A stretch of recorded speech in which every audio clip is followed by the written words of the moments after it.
Hello friends, எல்லோரும் எப்படி இருக்கிறீங்க? எல்லோரும் நல்லா இருப்பீங்கன்னு நினைக்கிறேன். ஃப்ரிட்ஜு நானும் மாவு இருக்குதே ஆஃப் பண்ணி போட்டு க்ளீன் பண்ணால் மாவு புளிச்சிருமேன்னுட்டு ரொம்ப நாளாக அப்படியே விட்டுட்டேன். அது என்னடானா ரொம்ப அழுக்காக ஆயிடுச்சு. என் ஃப்ரிட்ஜு என்னை பார்த்து ஓன்னு அழுகிற நிலைமைக்கு ஆயிடுச்சு. நீ மட்டும் டெய்லி குளிச்சுட்டு ட்ரெஸ் பண்ணுற, எனக்கு மட்டும் இப்படி அழுக்காக வச்சுருக்கேன்னு சொல்கிற மாதிரி நிலமையில என் ஃப்ரிட்ஜ் இருந்தது. சரி, பொங்கலுக்கு க்ளீன் பண்ணேன். அதோட கொஞ்சம் வேலையும் டைட்டாக இருக்குது. நம்மளுக்கு மாவு இருக்குதே அப்படின்னு சொல்லிகிட்டே கொஞ்சம் காலத்தை ஓட்டிட்டேன். சரி, இன்றைக்கி மாவு ஃப்ரிட்ஜு நிலமையும் ரொம்ப மோசமாக இருந்ததுனால மாவும் கொஞ்சம் காலி ஆயிடுச்சு. மாவு இல்லை, இனிமேல் தான் ஊற வச்சு ஆட்டணும் ஈவினிங். சரி, அப்போ இது நல்ல சான்ஸாக இருக்குன்ட்டு ஃப்ரிட்ஜை ஆஃப் பண்ணி போட்டு எல்லா பொருளையும் கடன்னு பக்கத்துலேயே டைனிங் டேபிள் இருக்கிறதுனால எல்லா காய்கறி எல்லாத்தையும் எடுத்து டேபிளில் வச்சிட்டேன். துடைக்கிறதுக்கு விம் லிக்விட கொஞ்சம் டைல்யூட் பண்ணிவிட்டு அதை துணியில் தொட்டு கொஞ்சம் கொஞ்சமாக துடைச்சி எடுத்துட்டேன். இப்போ கொஞ்சம் பளிச்சுன்னு ஆயிடுச்சு. இது செய்கிறதுக்கு 1 மணி நேரத்துக்கிட்ட ஆச்சு. இடையில கொஞ்சம் பசிக்கிற மாதிரி டயர்டாகாமல் இருக்க ஒரு ஃப்ரூட் ஒன்று ஆப்பிள் கட் பண்ணி சாப்பிட்டுட்டு திருப்பி சிங்குக்கு போயாச்சு. எல்லாம் எடுத்து போட்டதெல்லாம் கழுவி எடுக்கணுமே அப்படின்ட்டு, அதுவும் அந்த பார்ட்ஸ் எல்லாம் எதுவும் டேமேஜ் ஆகக்கூடாது அப்படின்ட்டு கொஞ்சம் பொறுமையாகவே கழுவுனேன் நான். ஏதாவது உடஞ்சிட்டா நம்மளுக்கு அது ஒரு ரொம்ப மனசு கஷ்டமாக இருக்கும். திருப்பி அந்த பார்ட்ஸ் கிடைக்கிறதுக்கும் ரொம்ப கஷ்டமாக இருக்கும், அலையணும் கடையாக. சரி, கழுவுறது அவசரத்தில் ஆர்வ கோளாறில் உடச்சிடக்கூடாதுன்ட்டு பொறுமையாக கழுவுனேன்.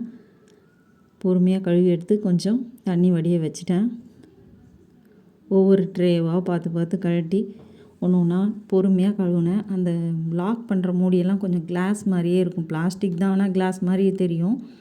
அதெல்லாம் கொஞ்சம் பொறுமையாக கழுவுனேன். விட்டுட்டா டம்னு விட்டு உடஞ்சிடக்கூடாதேங்கிற ஒரு பதட்டத்துலேயே பொறுமையாக கழுவி எடுத்துகிட்டு எல்லாத்தையும் தண்ணி வடிய வச்சிட்டேன். எடுக்கிறது என்னமோ கடன்னு ஃப்ரிட்ஜிலேருந்து எல்லா திங்ஸையும் எடுத்தாச்சு, கழட்டியாச்சு. மாட்டுறப்ப சில பார்ட்ஸ் கொஞ்சம் டைட்டாக இருக்கும், கொஞ்சம் பொறுமையாக மாட்டணும். எல்லாத்தையும் நல்லா கழுவி எடுத்துகிட்டு க்ளீன் ஆக்கியாச்சு. இதுலேயே நம்மளுக்கு இது 1 மணி நேரத்துக்கிட்ட ஆச்சு எனக்கு இதை எல்லாம் க்ளீன் பண்ணி முடிக்கிறதுக்கு. எந்த பொருள் நம்ம ரொம்ப இதான பிறகு தான் மனசு ஒரு ஐடியா வரும், டக்குன்னு செய்யணும் அப்படின்னு தோணும். அப்போ தான் செய்ய தோணுது. இல்லைன்னா அப்படியே தான் கிடக்க வேண்டியதாக இருக்குது. நம்ம கிச்சன், நம்ம பாத்திரம் அதெல்லாம் க்ளீனாக வச்சுருப்போம், அது வேறு. ஃப்ரிட்ஜோ, ஒரு டேபிள் ஃபேனோ, ஒரு சீலிங் ஃபேனோ, அதெல்லாம் கொஞ்சம் பார்க்குறப்ப ரொம்ப இதாக இருக்கிறப்ப தான் சரி டக்குன்னு செய்வோம் அப்படின்னு தோணுச்சு. அந்த மாதிரி தான் என்னோடய ஃப்ரிட்ஜு இன்றைக்கி அப்படி இருந்ததுனால சரி க்ளீன் பண்ணிடலாமே அப்படின்னு எடுத்துகிட்டு ஒன்று ஒன்றா கழுவி எடுத்துட்டேன்.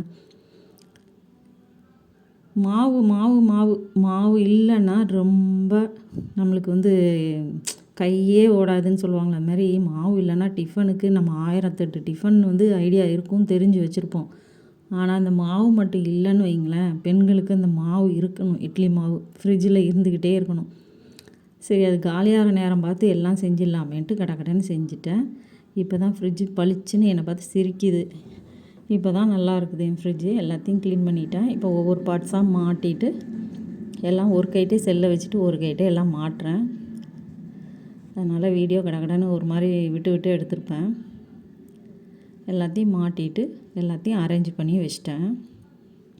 இனி இது எப்போ இப்போ வச்சுட்டு இதுக்கப்புறம் எப்போ க்ளீன் பண்ண போகிறோன்னோ தெரியல. சரி பார்ப்போம். இப்போ க்ளீன் பண்ணி எல்லாம் நீட்டாக வச்சாச்சு. திடீர்னு மைண்டில் தோணுச்சுன்னா தான் கடன்னு இது மாதிரி செய்ய தோணுது. இல்லைன்னா நம்மளுக்கு மாவு இருக்குது, இன்னொரு நாள் பார்த்துக்கலாம், அப்படி ஒரு சோம்பேறித்தனம் வந்துடுது. நம்மளுக்கு மற்ற வேலையிலேயே கான்சன்ட்ரேட் பண்ணுறப்போ இந்த மாதிரி வேலையெல்லாம் நம்ம கொஞ்சம் எடுத்தேறி பண்ணுறதுக்கு கொஞ்சம் யோசிக்கிறோம். இப்போ தான் என் ஃப்ரிட்ஜ் என்னை பார்த்து சிரிச்சிருச்சு.